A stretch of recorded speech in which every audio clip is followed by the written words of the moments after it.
నేనైతే మస్తుగున్నా గీయాల మీకు మంచి మంచి ముచ్చట్లయితే చెప్పనీకి ఒక మనిషిని అయితే పట్టుకొచ్చిన. ఆయన పెద్ద మనిషి, ఆయన ఎవరో కాదు మా తెలంగాణ పార్టీ రాష్ట్ర అధ్యక్షులు కె వీరారెడ్డి సార్ వచ్చిండు. ఆయనతోనైతే ముచ్చట పెడదాముర్రి. ఓకేనా? నమస్తే సార్, ఎట్లున్నారు? బాగున్నారా సార్? అంటే మా స్టూడియోకి వచ్చిర్రు, మీరు దాదాపుగా మా తెలంగాణ పార్టీ స్థాపించిన నుంచి మీకు ఎంతో అనుభవం ఉంది. మాకు అవన్నీ మరి ముచ్చట్లు అన్నీ అయితే మాకు చెప్పాలి సార్. చెప్తారా సార్? అన్ని చెప్పాలి, మాకైతే ఏం తెలియదు. మరి చెప్తా. అయితే అప్పట్లో 2005లో తల్లి తెలంగాణ పార్టీ పెట్టిరు. అప్పటికి కేసీఆర్ సార్ పెట్టిండు. మళ్ళా మీరు పార్టీ ఎందుకు పెట్టిరు సార్? ఆయన 2001లో ఉద్యమం ప్రారంభించాడు. మంచి పీక్ తీసుకొచ్చి 2004లో కాంగ్రెస్ తో పొత్తులో పోటీ చేసి గెలిచిండు. సెంట్రల్ లో మంత్రి పదవి తీసుకుండు. ఉద్యమాన్ని ఆపేసాడు. సంవత్సరం పాటు ఉద్యమం చేయనీయలే ఎవరిని. వస్తుంది తెస్తుంది తెలంగాణ ఇస్తుంది సోనియమ్మ అది అని అబద్ధాలు ఆడుకుంటూ అక్కడ మంత్రి పదవి అనుభవిస్తాడు. ఉద్యమం మొత్తానికి ఆగిపోయింది. మళ్ళీ స్టార్ట్ చేయాలంటే ఎవరికి అర్థం కాలే ఎట్లా చేయాలని. ఎందుకు తెలంగాణ కోసం గాయనే కొట్లాడిరు అంటారు కదా. మళ్ళీ గాయనే కొట్లాడితే ఆడ పోయి మంత్రి పదవి తీసుకొని ఇక నీకేం లాభం? తెలంగాణ నీకు కావాల్సింది వచ్చింది మంత్రి పదవి, ఇక నీకెందుకు తెలంగాణ బంద్ చేసినావు? ఇప్పుడు మళ్ళీ స్టార్ట్ చేయాలంటే ఓటు చేయాలి. అందరు భయపడుతున్నారు. ఎవరు చేయాలన్నా కష్టమే అవుతుంది. చాలా డబ్బులతో కొనుక్కున్న పని. అయినా నేను ప్రయత్నం చేసి విజయశాంతి మద్రాసు పోయి విజయశాంతితో మాట్లాడి, ఆమె కూడా తెలంగాణ అంటుండే బీజేపీలో ఉండి, ఆమె పోయి చెప్పిన ఇట్లా అమ్మ మళ్ళీ చెయ్యి, ఆయన కూడా బానేసిండు, ఇప్పుడు ఉద్యమం ఆగిపోతే ఇది ఎట్లనే అయిపోతుంది, చెన్నారెడ్డి చేసినట్టే అవుతుంది, దీన్ని మళ్ళీ స్టార్ట్ చేయాలంటే ఇక నీలాంటి ఎవరన్నా కావాలి మాకు అంటే, సరే నేను వస్తా అన్నది. నేను 10 జిల్లాలు తిరిగి ఓ మీటింగ్ పెట్టి 10 జిల్లాలు తిరిగితే చాలా మంది వ్యతిరేకించారు. అరే ఉంది కదా చేస్తుండు కదా అంటే, ఏడ చేస్తుండు బాబు, సంవత్సరం మానేసిండు. చెన్నారెడ్డి లేక ఈయన కూడా పదవులు తీసేసుకున్నాడు. ఇంకా తెలంగాణ ఆయనకి ఎందుకు అంటే మిమ్మల్ని పక్కన పెట్టేసిండి. ఈయనండి అంటే ఎందుకు పెట్టినని అడుగుతున్నారు. కొత్తగా ఆమె నేను తీసుకొస్తున్నావు ఎందుకు పెడుతున్నావు అంటే, నేను చెప్పిన ఇట్లా ఆయనకు అవసరం లేదు, ఆయనకు పదవి వచ్చేసింది, సంవత్సరం ఆయన తెలంగాణ మాట్లాడతలేడు, ఏమనంటే వస్తుంది అని అబద్ధాలు చెప్తుండు. ఉద్యమం మళ్ళా చేయాలంటే ఎవరితో కాదు, ఇది మేము ప్రయత్నం చేస్తున్నాం, ఆమె రమ్మన్నాం వస్తాను. కూడి 2005లో ఆమె బీజేపీకి రాజీనామా చేసి నేను నా ఫంక్షన్ హాల్ మీటింగ్ పెట్టిన, రాజీనామా చేసి మేము తల్లి తెలంగాణ పార్టీ రిజిస్టర్ చేసినాం. కానీ ఆమె కూడా రాజకీయాల గేమ్ ఆడి ఆమె కూడా ఉద్యమం చేయడం మానేసింది. ఇక 6 నెలలు చూసి నేను వదిలేసి అప్పటికే గద్దరన్న పరిచయం అయ్యాడు. గద్దరన్నతోనే తిరగడం, ఎందుకంటే ఈమె చేస్తలేదు, మాట్లాడితే పైసలు అంటది అది అంటది, ఉద్యోగం చేసేదానికి పైసలు ఏమో అవసరం, సినిమాలు చేస్తుండే కదా మేడం. ఇక ఆమె లోపాయికారంగా ఎవరో డబ్బులు ఇచ్చారో ఆమె చేయలే. ఇక మళ్ళా గద్దరన్నను కొంచెం మళ్ళా ఈ రాజకీయాలు తీసుకొచ్చి మళ్ళీ ఆయనతో ట్రై చేసిన. 2008లో కొత్త పార్టీ పెట్టాల్సి వచ్చింది, మా తెలంగాణ పార్టీ. ఆమె చేస్తలేదు కదా, ఆమెనే అధ్యక్షురాలు చేసి రిజిస్టర్ చేసినాము. ఏమేం పనులు చేసిరన్న మా తెలంగాణ పార్టీ తరఫున మీరు? 2008లో రిజిస్టర్ చేసినాక 14లో గజ్వేల్ కేసీఆర్ మీద నేనే పోటీ చేసిన. పోటీ చేసి అనుభవం రాజకీయ అది ఎన్నికల అనుభవం కొరకు చేసిన, గెలవాలని కాదు, ప్రయత్నం చేసినాం.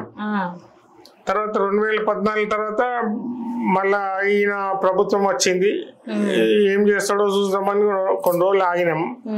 తర్వాత ఆ మధ్యన ఈ పొల్యూషన్ అని ఇప్పుడు పరిశ్రమల్లో మందు పరిశ్రమలు ఉంటాయి, డ్రగ్స్, దాన్ని నీళ్లు వదిలేస్తున్నారు, ప్రజలకు నష్టం జరుగుతుందని దాని మీద కూడా మా తెలంగాణ పార్టీ మస్తు కొట్లాడింది, సుప్రీంకోర్టు దాకా పోయింది, అయినా పని కాలేదు. అంటే వాళ్ళ డబ్బు ముందు మన పని చేయలేదు. నా మీద ఉల్టా కోర్టుకు ఫైన్ పెనాల్టీ వేసింది. సరే ఇవి జరుగుతుంటే కాళేశ్వరం వచ్చింది. కాళేశ్వరం తెలుసుకొని దాని మీద ప్రయత్నం చేసిన, కానీ కొంచెం ముందు తెలిస్తే ఆ మల్లన్న సాగర్ కట్టనీయకపోతుంటే, కానీ కొంచెం తర్వాత తెలుసుకున్నా ఏది కరోనా వచ్చినప్పుడు బాగా స్టడీ చేస్తే కాళేశ్వరం అసలు అవినీతి జరిగింది, నీళ్ళు లేవు ఇంట్లో. లేకున్నా ఎన్నో టీఎంసీలు ఇస్తా అని అబద్ధాలు ఆడుతుండు, ఇంత పెద్ద ప్రాజెక్ట్ కట్టిండు కమిషన్ల కొరకు. నిజమేనా అన్న? మత్తుగా కాళేశ్వరంలో నేను చెప్తాను నీకు తర్వాత చెప్తా. కాళేశ్వరంతో పెద్ద స్టోరీ ఉంది. సో ఈ రకంగా దాన్ని కూడా సుప్రీంకోర్టు దాకా పోతే అక్కడ కూడా డబ్బులు ఇచ్చి ఇది చేసిండ్రు. అయితే మా తెలంగాణ పెట్టిన తర్వాత ఈ 2-3 కార్యక్రమాలు చేసుకుంటా ఇంకా పార్టీలే అట్లనే ఉన్నా, ఏ పార్టీలో జాయిన్ కాలేదు.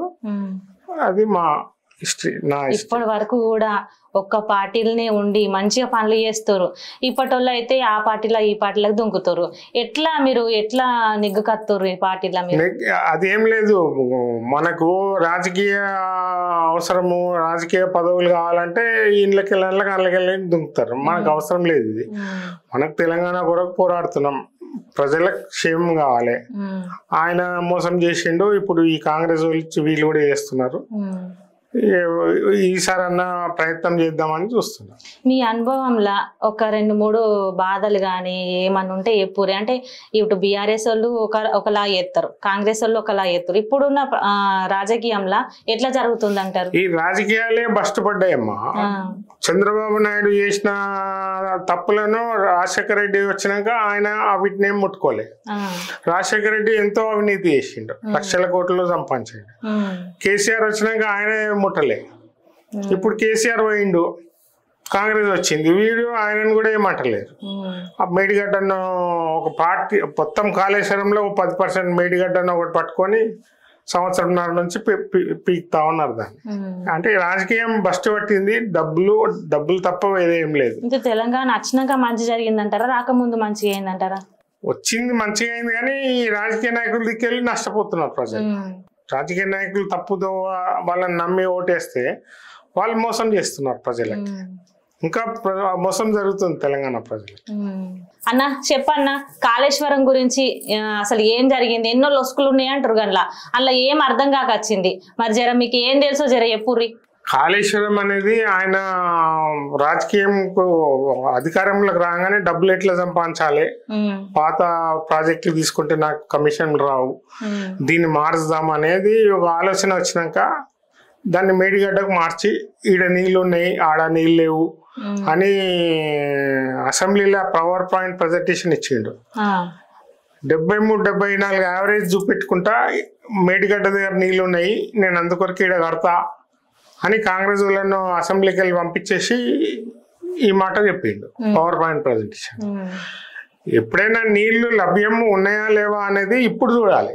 లాస్ట్ 10 సంవత్సరాలు ఆయన 73-74 అంటే 30-40 సంవత్సరాల బ్యాక్ వాటర్ పెట్టి అబద్ధాలు ఆడి ఈడ ఉన్నాయి నీళ్లు ఈడ కడతా అంటే ప్రజలు ఎవరికి అర్థం కాలేదు, కన్ఫ్యూజ్ అయ్యి స్టార్ట్ చేసినాక చాలా స్పీడ్గా రాత్రింబగలు ఎప్పుడు ఆగిపోతుందో అని భయము. సెంట్రల్ గవర్నమెంట్ పర్మిషన్లు తీసుకోలే, ఎందుకంటే పర్మిషన్లకు పోతే ఇవన్నీ అడుగుతారు, ఇవన్నీ చెప్పాల్సి వస్తుంది. దొంగతనాలు ఇవన్నీ లేనివి ఉన్నాయి చెప్పి చేసినట్టు.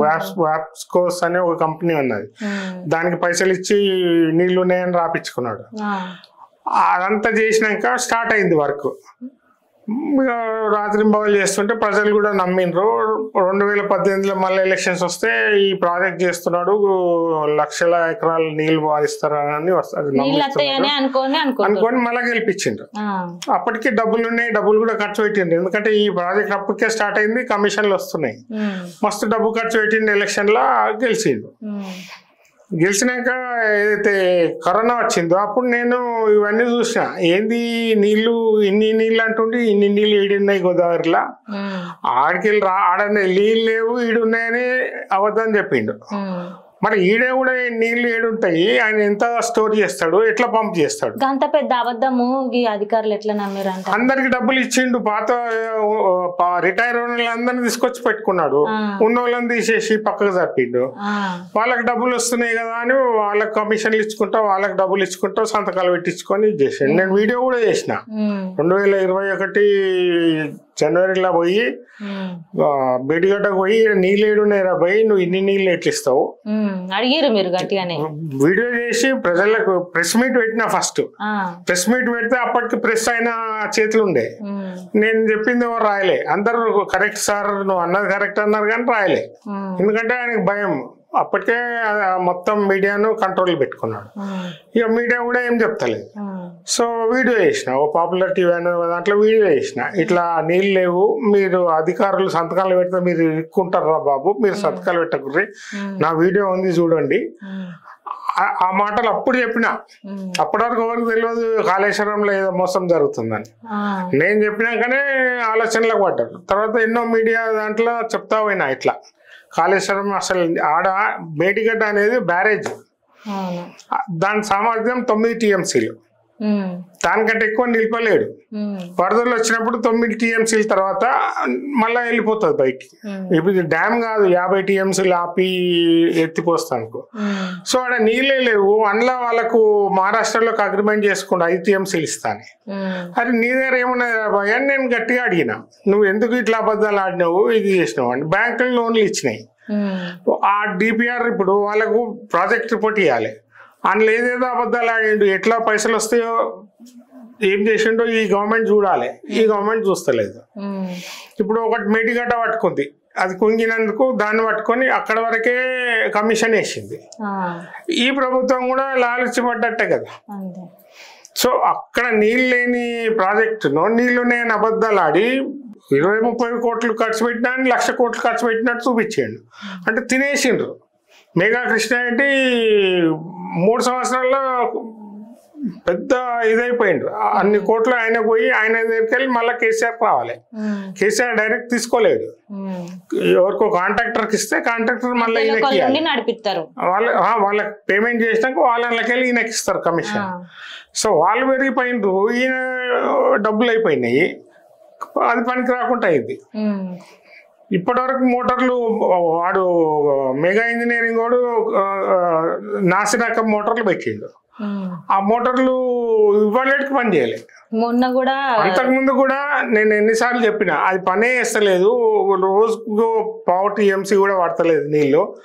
దాని మీద ఈ గవర్నమెంట్ ఏమంటది 162 TMCలు లిఫ్ట్ చేసింది అంటది. అసలు లిఫ్ట్ చేయలేరా బాబు, మీరు పేపర్లు చూడండి అంటే ఎవరు చూడరు. మీరు అన్ని ఆధారాలతో చూపించారు కానీ నమ్మతలేరు. అదొకటి. తర్వాత మల్లన్న సాగర్కి అప్పటికి నాకు ఈ విషయం తెలియలే, లేకపోతే అప్పుడే ఆపుతుంటే. మల్లన్న సాగర్ కూడా పోయినా అప్పుడు నేను 2016-17 ఆ టైంలో. సో తర్వాత ఏమైంది, నిజామాబాద్ దగ్గర 35,000 కోట్ల ప్రాజెక్టు మెగా ఇంజనీరింగ్ కు ప్రాజెక్ట్ ఇచ్చిండ్రు. ఆడ గ్రామం ముంపు అవుతున్నది. అక్కడ ప్రజలు గొడవ చేస్తుంటే వాళ్ళ దగ్గర పోయినా. ఫస్ట్ పోయి చెప్తే వాళ్ళకి అర్థం కాలే. మళ్ళా పోయి వాళ్ళు ఉల్టా నా మీద ఇది చేస్తుంటే కూడా కూర్చోబెట్టి గుడిలా ఎక్స్ప్లెయిన్ చేసిన, చూడరా కాళేశ్వరంలో నీళ్ళు లేవు కానీ ఆ నీళ్ళు తెచ్చి ఇంట్లో పోసి ఇదేదో ప్రాజెక్ట్ కడతా అంటుండో, మళ్ళీ ఆడ ఎన్ని నీళ్ళు ఉన్నాయో అడుగుండ్రి, ఖైదం మీద అడుగుండ్రి, అప్పుడు కానీ మీకు ఇది అవుతుంది, లేకపోతే మీరు మునిగిపోతారు, బలవంతంగా గుంజేసుకుంటాడు అన్న. ఇక వాళ్ళు బాగా అర్థమయ్యి కలెక్టర్కు నేను కూడా ఇచ్చిన, వాళ్ళు కూడా లెటర్ ఇచ్చిండ్రు, నీళ్ళు ఉన్నాయి, నీళ్ళు ఉన్నట్టు మాకు ఖైదాలు తెచ్చిండ్రు, మీరు తీసుకోండి భూమి, లేకపోతే ఇన్ని గ్రామాలు మునిగిపోతాయి అని చెప్పి మమ్మల్ని కాల్ చేపిస్తే ఎట్లా, మా బతుకులు ఎట్లా కావాలంటే అది ఆ ప్రాజెక్ట్ ఆపేసిన. మా తెలంగాణ పార్టీ గట్టి కొట్లాడి ఆ ప్రాజెక్ట్ ఆపేసిన, లేకపోతే ఇంకో 35,000 కోట్లు కొట్టేస్తుండేవి. మొన్న కూడా రేవంత్ సర్కార్ వచ్చిన తర్వాత కాంగ్రెస్ పార్టీ వాళ్ళు అందరు కలిసి అడిగి పోయారు, మరి అంత సందర్శించు, దాని మీద మరి రేవంత్ సార్ ఏం చేయలేరు. ఏ దొంగ రాజకీయ నాయకులమ్మా, అందరు కలిసి ప్లాన్ చేసుకుంటారు, ఇది ఎవరు ఎట్లా చేయాలి ఏం చేయాలి. ఎవరికి పట్టి లేదు, వాడు ఎన్ని కోట్లు తిన్నాడు ఏం చేసిండు ఎట్లా పట్టుకోవాలి అనేది వీళ్ళకి పట్టి లేదు కాంగ్రెస్ వాళ్ళకు. ఇక ఏదో నాటకాలు ఆడి బస్సులలో పోయి యాక్టింగ్ చేసి, అప్పుడు ఆడదాకా పోయిన వాళ్ళు పంపుల కళ్ళకి పోవాలి కదా, పోయినరా పంపులు బంద్ అయ్యి ఎన్ని ఏళ్ళు 2-3 ఏళ్ళు. పంపులు స్టార్టింగ్ నడిపించిందే తక్కువ, అది నాసి రకం పంపులు పెట్టింది. అది ఇప్పుడు అదన్న మొదలు పెట్టుకొని అది మొదలవుతుంది కదా, రాదమ్మా. అందుకొరకే వీళ్ళు నోరు బంద్ చేసుకొని కుట్టుకొని నోరు కుట్టేసుకొని కూర్చున్నారు కాంగ్రెస్ వాళ్ళు. అవి నడవయ్యవి, మళ్ళీ వేయాలంటే అది కాదు, అది ఆడ నీళ్ళే లేవు. మొదల మాట నీళ్ళు ఉంటేనే ఇది వాడచ్చు. ఏమన్నంటే ఇది కొట్టాలనా ఇప్పుడు బీఆర్ఎస్ వాళ్ళు ఎట్లా అంటే ఉల్టా అబద్ధాలను దాన్ని ఇంకా ఇది చేస్తున్నారు. అప్పుడు వర్షాలు బాగా పడ్డాయి, అవన్నీ మేము కాళేశ్వరంతోనే పండించినాము అంటారు. అక్కడ నీళ్ళే ఎత్తలేదు, సప్లై కాలేదు, పిచ్చి కాలువలే చేయలేదు, ఏం చేయలేదు, ఎడికెళ్ళే పంట. మీరు ఇంతగానం కొట్లాడారు కదా సార్, మరి ఎవ్వరు మీ వెనకాల నిలవలేదా? వెనకాల నిలబడాలంటే డబ్బు ఖర్చు పెట్టాలి, అవన్నీ చేయాలి. కాదమ్మా, కోర్టు వరకు పోయినా కదా, కోర్టులో కూడా వాళ్ళు పైసలు ఇచ్చి పైసలు ఉంటేనే పని అవుతుంది, పని అడ్జస్ట్ ఇవాళకి ఇప్పుడు నడుస్తుంది కదా. మేడిగడ్డ వరకే ఆ ఎంక్వైరీ కమిషన్ వేసిండ్రు, మొత్తం వేయాలి కదా, వేయరు. ఏం లాలుచి అన్నది మీకు అర్థమైపోతుంది. అది వేయరు, అది కాకపోతుంది. మళ్ళా ప్రభుత్వం మీద వస్తుంది అంటారు సార్ మీరు? వచ్చుడు పోవుడు కాదమ్మా, వాళ్ళు 4 ఏళ్ళు 5 ఏళ్ళు ఉంటే చాలు, మాకు ఉన్నదంతా దోచుకుందాం, తర్వాత ఎవడు ఎటు పోతే మాకేంది అని ఉంటుంది. ఇప్పుడు మళ్ళీ బీఆర్ఎస్ పార్టీలో కవిత మేడం మళ్ళీ కొత్త పార్టీ పెట్టింది, అది ఎట్లా అంటారు? అన్న చెల్లెలకు కొట్లాట, తండ్రి ఆడ కూర్చొని మంద ఒకటి ఏమన్నా నాటకాలు ఆడుతారు అని అంటారు. నాటకాలు అంటే ఇవి చూడు, ఒక ఇంట్లో 2 రాజకీయ నాయకులు ఉంటే ఇదే గొడవ అవుతుంది. అన్న అంటాడు ఈమె రానియద్దని, ఈమె అంటది నేనెందుకు రావద్దు, నేను నా దగ్గర కూడా డబ్బులు మస్తు సంపాదించుకున్నా, లిక్కర్ దందనో ఇంకేదందనో ఏదో చేసుకున్నా, నేను కూడా ఖర్చు పెట్టుకుంటా, రాజకీయం చేస్తాను. ఎవరు సొమ్మంటారు ఇది సంపాదించుకున్నా? తెలంగాణ ప్రజలు మోసం చేసిండ్రు, తండ్రి కొడుకు బిడ్డే ఎంతమంది చేసిండ్రు, అవన్నీ మనకి ఎందుకు కానీ తిన్నారు, అయిపోయింది. ఇప్పుడు వాళ్ళ దగ్గరికి ఇలా గుంజుకోవాలి. అసలు రేవంత్ రెడ్డికి చేతనే. కాళేశ్వరం మీద గింత కొట్లాడారు, గిన్ని లొసుకులు ఉన్నాయి సార్, గింత మంచిగా చెప్పారు. నీళ్ళే లేని కాళేశ్వరం కట్టిందని ఎన్నిసార్లు మొత్తుకున్నా, ఆ ఆఫీసర్లు అందరు ఇప్పుడు అరెస్ట్ అవుతారు. చెప్పినా వద్దురా సంతకాలు పెట్టకురా 21 చెప్పిన, 23లో కూడా ఇంకా లోన్లు వచ్చినాయి. ఇప్పటికి లంచాలు తీసుకొని చేసేటోళ్ళే ఉన్నారంటారా అధికారులందరూ? చాలా మంది ఉన్నారు. కోట్లు కూడా లంచాలతో అవుతుంటే ఇంకేం చేస్తాం చెప్పండి. పోలీసు లంచం, కోర్టు లంచం అన్నాక ఇంకా ఏం బతుకుతాం, ఏం రాజకీయాలు చేస్తారు? రాజకీయ నాయకులు చేస్తేనే కదా వీళ్ళందరూ బస్ట్ వాడు గట్టిగా ఉంటే వీళ్ళందరూ ఎందుకు చేస్తారు? ప్రజల సేవ అంటారు కానీ ప్రజల సేవ కంటే పైసా తీసుకునే సేవనే ఎక్కువైపోతుంది. పైసలు లేనివాడికే పనులు అవుతాయి, పైసలు లేనివాడు అట్లనే తిరుగుతాడు కోట్ల చుట్టూ, మనుషుల లీడర్ల చుట్టూ. లీడర్లు పైసలు ఇస్తే చేస్తారు, లేకపోతే మాట్లాడరు, దగ్గరికే రానియరు. నీకు రాజకీయాలే అట్లా అయిపోయింది, ప్రజలు నష్టమైపోతారు. సార్ ఇప్పటి వరకు అయితే మీరు మా తెలంగాణ పార్టీ తరఫు నుంచి ఎంతో పోరాటం చేసిర్రు, అర్థమవుతుంది, ఇంత మంచిగా చెప్పారు, మాకైతే పూసగుచ్చినట్టు మాట్లాడిరు సార్. మీరైతే కాళేశ్వరం మీద ఎన్నో అనుమానాలు ఉండే అందరికి, అయితే మరి ఎట్లయితుంది అంటారు? ఇంకా ఏమన్నా పోరాటం చేస్తురా మీరు? ఎట్లా చేస్తా అనుకుంటారు? పోరాటం ఏముందమ్మా, కాళేశ్వరం పనికిరాంది, దాన్ని మళ్ళీ ఏదైనా పైసలు పెడితే నష్టపోయేది. ఈ ప్రభుత్వం కూడా ఏం పెడతలేదు, కానీ అది పనికిరాని పని. అది ఏదో ఒక టీఎంసీ అట్లా ఎత్తుకొని దేనికన్నా వాడుకోవచ్చు, కానీ అది అంతా ఆయన చెప్పిందంతా కాదు, అది వేస్ట్. ఆయన ఇరికేయాలి. ఇప్పుడు ఫైనాన్షియల్, ఇప్పుడు ఆర్థిక నేరం అంటారు. అది ఆర్థిక నేరం కింద బ్యాంకులకు నువ్వు తప్పు రిపోర్ట్ ఇచ్చి లోన్లు తెచ్చుకున్నావు, దాని మీద లోపలేయాలి, ఎవడేస్తలే. ఇక తెచ్చింది కావచ్చు కానీ మత్తు పథకాలు చేసిండు కదా, ఇప్పుడు ఇంద్రమ్మ ఇండ్లు అప్పుడు చేసిండు, మళ్ళా బీమా ఇచ్చిండు అంటారు, ఏంది మళ్ళా రైతు బంధు ఇచ్చిండు, దళిత బంధు ఇచ్చిండు అని ఎన్నో చేసిండు. దళిత బంధు రైతు బంధు ఇచ్చిండు, అదొక్కటి ఇస్తే రైతు ఒక్కడేనా ఓటర్? ఇంకా లేరా ప్రజలు లేరా? ఒక రైతుని పట్టుకున్నాడు, రైతు ఇవాళ కూడా అదే రైతు అంటాడు.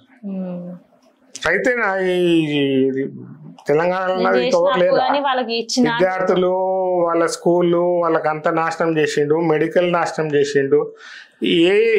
ఎండ్ల మంచిగా చేసిండమ్మా? ఏమన్నా అంటే రైతు బంధాన్ని పైసలు ఇస్తే వాళ్ళు తాగి తిని ఖర్చు పెట్టిండు, వాళ్ళు ఏమన్నా లాభపడరా అంటే అది లేదు. ఆడ జగన్ ఇచ్చిండు, ఆయన అట్లా పోయిండు, ఈయన అట్లా పోయిండు. పింఛన్ కూడా ఇచ్చి మంచిగా తల్లి అంటే ఇంటికాడ అనుకోరు మేము పైసలు ఇస్తాము అంటే నువ్వు వాళ్ళకి ప్రోత్సహిస్తుంది ఎట్లా? బతకాలని పథకాలన్నీ ఉంటాయి అంటారా సార్? సోమరిపోతులని చేసిండ్రు. ఇంటికి నువ్వు రైతు బంధు ఎందుకు ఇచ్చినావు? నువ్వు రైతు బంధు బదులు ఇంకేమన్నా రకంగా వాళ్ళకి హెల్ప్ చేయాలి, కానీ పైసలు ఎందుకు ఇచ్చినావు? పైసలు ఇస్తే ఎవరు నీకు ఇచ్చినా నాకు ఇచ్చినా ఖర్చు పెట్టేసుకుంటాం. దాన్ని దేనికైతే ఇస్తున్నావో దానికి లాభపడాలి కదా, పడలే. అయితే ఇప్పుడున్న పరిస్థితులలో ప్రభుత్వం పరిస్థితులు ఎట్లున్నాయి, రాజకీయ పరిస్థితులు ఎట్లున్నాయో జర చెప్పుర్రి మీకున్న అనుభవంలో మరి ఆయన పాలన ఎట్లుంది అంటారు జర చెప్పుర్రి. ఈ కాంగ్రెస్ పాలన ఎట్లుందంటే ఎప్పుడు నా సీట్ ఉంటుందో పోతుందో అని ఆయన భయం ఒకటి, ఇంతకుముందు ఆయన చేసిన అప్పులకు మిత్తిలు కట్టుకుంటావు గవర్నమెంట్కు రెవెన్యూ అంతా అక్కడ పోతున్నది, ప్రజలకు మెయిల్ చేయాలంటే డబ్బులు లేవు. ఇట్లాంటి పరిస్థితుల్లో వీళ్ళు ఎంత చేసినా ఏం చేసినావు అని అడిగే పరిస్థితికి వచ్చింది. వాళ్ళేమో ఓడిపోయిన వాళ్ళు తొండికి మాట్లాడుతున్నారు, ఇది చేసినావా అది చేసినావా, రోజు పొద్దుగాలు లేస్తే ఇక ఎవడో ఒకడు ఏదో పేపర్లో వస్తూ ఉంటాడు. ఇంకోటి ఈయన ఏంటంటే ఈయన సొంతంగా నిర్ణయాలు తీసుకొనికే లేదు, మళ్ళీ ఢిల్లీకి పోవాలి. ప్రతిసారి నెలకు 10 సార్లు ఢిల్లీ పోయి వాళ్ళని అడిగి వాళ్ళ రాజకీయం ఏంది ఈడ, వాళ్ళకి ఏమర్థమవుతుంది ఈడ ఏమవుతుందో. ఈయనకు ఫ్రీడమ్ ఇయ్యలే, ఇయ్యపోయే వరకు ఈయన చేతులు కట్టేసినట్టు అవుతున్నాయి. ఈయన సొంతంగా ఏదైనా నిర్ణయం తీసుకుంటే వాళ్ళు వీళ్ళు కంప్లైంట్ చేసే వాళ్ళు ఎక్కువ మంది అయినరు, ఈయన సీట్ మీద ఆశపడే వాళ్ళు ఎక్కువ మంది అయినరు. ఆడ పోయి కంప్లైంట్ చేయగానే పిలుస్తారు, 3 రోజులు కూర్చొని పెట్టుకుని ఒక అపాయింట్మెంట్ ఇయ్యారు. ఈ రాజకీయం ఎట్లా చేస్తారమ్మా? చేద్దామంటే పైసలు వెళ్ళేవి అంత అప్పు చేసిపోయిరా అంటారు. అన్ని రకాలు ఉన్నాయి, పైసలు లేని పరిస్థితి కూడా ఉంది. చేద్దాము ఈయన ఇంట్రెస్ట్ తో ఈయనకు వదిలేయాలి కదా, వాళ్ళ ఇంటర్ఫియరెన్స్ వీళ్ళంతా వాళ్ళకు పోయి చెప్పుడు ఈయన ఎప్పుడు తీసేస్తే నాకెప్పుడు వస్తుందని 2-3 ట్రై చేస్తారు. ఎందుకు పెట్టిరేమో అని అందరూ ఎందుకు పెట్టింది కాదు, ఈయన పోతే మాకు వస్తుందని ప్రయత్నాలు, ఆడ పోయి ఈయన మీద కంప్లైంట్లు, మళ్ళీ ఇన్ఛార్జ్లను మార్చి వచ్చిన వాళ్ళు ఇష్టం వచ్చినట్టు చేస్తుడు. ఏం రాజకీయాలమ్మా ఇది? ఆమె ఇంటికాడ కూర్చొని ఒక్క రాజకీయం పని చేయలేదు, విజయశాంతికి ఎమ్మెల్సీ ఇచ్చారు.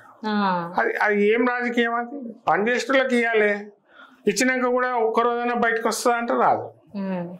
సో ఇట్లాంటి రాజకీయాలు ఇప్పుడు మొన్న చూడండి, 3 రోజులు కూర్చొని పెట్టుకొని ఒక్కరోజు అపాయింట్మెంట్ ఇవ్వకుండా నువ్వు ఉంటావా పోతావా, మాకు ఎన్ని డబ్బులు పంపిస్తావు, ఈ రకంగా కాంగ్రెస్ పాలన. ఇక మళ్ళా బీఆర్ఎస్ ఆశ వస్తుందేమో అని వాళ్ళు ట్రై చేస్తుంటారు. వాళ్ళ దాంట్లో మళ్ళీ ఇద్దరు అక్క చెల్లె అన్నా చెల్లెలు వాళ్ళిద్దరు పోటీ పడుతున్నారు. మళ్ళీ ఏమని అంటే తండ్రి అంటారు, అంటే డైవర్షన్ పాలిటిక్స్. కేసీఆర్ సార్ మాట్లాడుతానే లేడంట మేడంతో, కవిత మేడంతో, ఇక అన్ని బయటికి చెప్పడానికి. లోపల ఏం జరుగుతుంది నీకు నాకేం తెలుస్తుంది.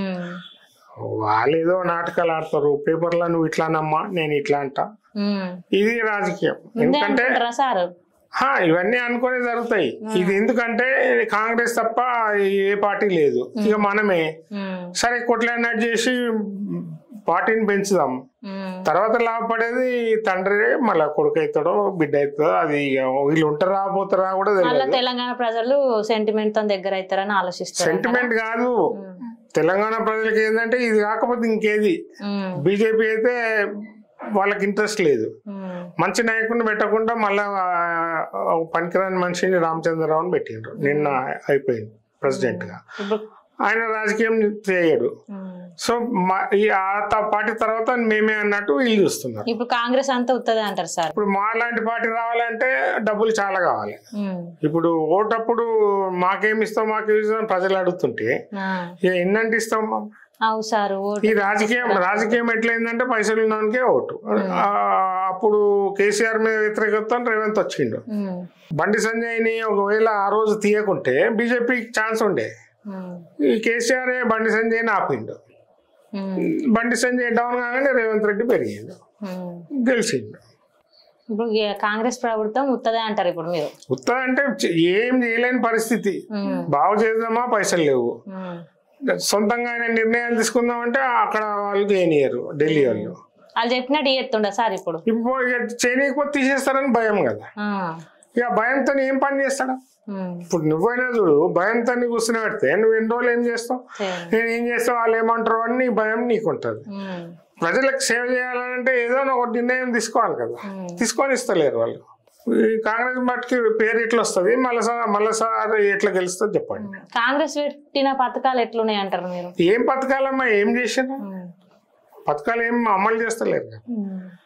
ఎలక్షన్ కంటే ముందు అని చెప్పి మొన్న ఏదో కొంచెం రైతులకు డబ్బులు ఇచ్చిండ్రు అంతే. అది మంచి పనే కదా సార్, రైతులకు పైసలు ఇచ్చి. మళ్ళీ అదే అంటున్నా కదా, ఆయన చేసిన తప్పు నువ్వు కూడా చేస్తే మళ్ళీ రాజకీయం ఏంది అది? ఇప్పుడు వాళ్ళకి పైసలు ఇస్తే వాళ్ళు అప్పులు తీర్చుకుంటారు, తాగి దందనలు ఆడతారు, దావతులు చేసుకుంటారు, అయిపోతాయి. కష్టపడరు. కష్టమేం కష్టం. మళ్ళా వానలు ఆడితే పంటలు లేకపోతే లేవు. వాడుకోరు కదా, కరెక్ట్ దేనికి ఇస్తారో దానికి వాడితే అది పద్ధతి, దానికి లాభం అవుతుంది. నీ డబ్బులు ఎక్కడో పోతున్నాయి కానీ లేదో అంటున్నారు, నువ్వు ఇచ్చుడేంది, నువ్వు కూడా తప్పు చేస్తున్నట్టే. కానీ ఏ పార్టీ పెట్టినా సారు ఇది చేస్తాం అది చేస్తాం అని ప్రజలకి అందరికి ఆశ పుట్టిస్తారు. అట్లా వేయకుండా ఒక చదువు ఒకటి, ఆరోగ్యంగా ఉండడు, అదొక్కటి మనిషికి చూస్తే సరిపోతుంది కదా. అందరు అదే ఆలోచించుకోవాలి కదా సార్. ఈయన కూడా మొదలు రాగానే స్కూల్ వీళ్ళు అన్నాడు, డబ్బులు లేవు, ఆ మాటలనే మాట్లాడతలేడు. హాస్పిటల్ అన్నాడు, అవి కూడా మాట్లాడతలేడు. ఏం చేస్తారు చెప్పు?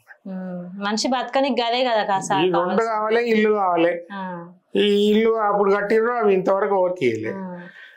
ఏం రాజకీయం? ఎట్లా చేస్తే బాగుంటది అంటారు సార్? నువ్వు అన్నట్టే ఇప్పుడు చదువు ఉండాలి, ఆరోగ్యం ఉండాలి, ఇండ్లు ఉండాలి. ప్రజలకు ఇవే కాదు ముఖ్యం. ఇవన్నీ నువ్వు మంచిగా సమకూరిస్తే అన్ని బాగుంటాయి. ఆరోగ్యం చేయనీకి నీకు ఎన్ని డబ్బులు, నువ్వు కొట్టేసే డబ్బుల్లో సగం ఖర్చు పెట్టినా హాస్పిటల్ మంచిగా అవుతాయి. బెడ్లు సరిగా ఉండయి, ట్రాలీలు ఉండయి, ట్రైలే, అవి మందులు ఉండయి, ఏముండయి, అవి ఎందుకు పట్టించుకోరు? ప్రైవేట్ స్కూల్ ఏమో పెద్ద పెద్దగా మెరిసిపోతాయి, లక్షలు అడుగుతుర్రు. హాస్పిటల్స్ ఏం ఖరాబ్ అయి ఉంటాయి. Private school 1,00,000, 1,50,000, 2,00,000 అడుగుతుర్రు. గవర్నమెంట్ స్కూల్లో ఏం ఫెసిలిటీస్ లేవు, ఎందుకు పోతారు? ప్రైవేట్ స్కూల్లో మంచిగా చదివిస్తారు కదా అని చేయొచ్చు కదా సార్. మరి వీటి మీద చేయాలి. ఇప్పుడు ఈ ప్రభుత్వం చేసిందా? మళ్ళీ నీకేమన్నా కనబడ్డదా? వచ్చినాక రాకముందు నేను చేస్తా అంటారు, వచ్చినాక. సార్ మీ అనుభవంతో చెప్పుర్రు, ఎప్పటికీ ఇట్నే ఉంటది అంటారా, ఏమన్నా మారుతుంది అంటారా? ఏ దేవుడే చూడాలి. మా సొంతల్ని గెలిపిస్తే మేము చేస్తాం మంచిగా. మీరు కష్టంగా చేస్తారా సార్? చేస్తాం, ఎందుకు చేయమమ్మా, మాకు అనుభవం ఉంది, ఆలోచన ఉంది. ఎలక్షన్ లో మళ్ళా ఓటర్లు డబ్బు అడిగితే ఏడికెళ్ళి పైసలు పెట్టుకోరు కానీ ఓట్లు వేయాలంటారు మీరు. మళ్ళీ ఇప్పుడు పైసలు ఇస్తే మళ్ళీ అవి సంపాదించడానికి నేను అవినీతి చేయాలి కదా, నాకేం అవసరం? పైసలకి ఓటెత్తురు జనాలు. ఇక ముందు ముందు పైసలు బంద్ అవుతాయి, అప్పుడు మాలాంటి వాళ్ళు కొంచెం ముందుకు వస్తారు. నిజంగా సార్ మీరు చెప్పింది అయితే వాస్తవం. పైసలు చేతులు మారేది బంద్ కావాలి. మోడీ అదే చేస్తుండు. అది బంద్ అయిన రోజు నువ్వు ఓటు కొనుక్కోలేవు. ఓటు వేయాలంటే ఓటుకి ఎంత ఇస్తామంటారు ఇప్పుడు? మళ్ళా నీకు ఇస్తా, నాకు 10 కోట్లు అయినాయి, నేను మళ్ళీ సంపాదించుకోవాలి కదా. లేకపోతే నేను ఆస్తి అమ్మి నీకు ఇచ్చిన మళ్ళీ నేను సంపాదించుకోవాలి, లేకపోతే నేను వచ్చేసారి మళ్ళీ నీకు ఇయ్యలేను కదా. రాజకీయం అది. అవును సార్ మీరు చెప్పింది అయితే వాస్తవమే, మంచిగానే ఉంది. మంచి మంచి ముచ్చట అయితే చెప్పారు.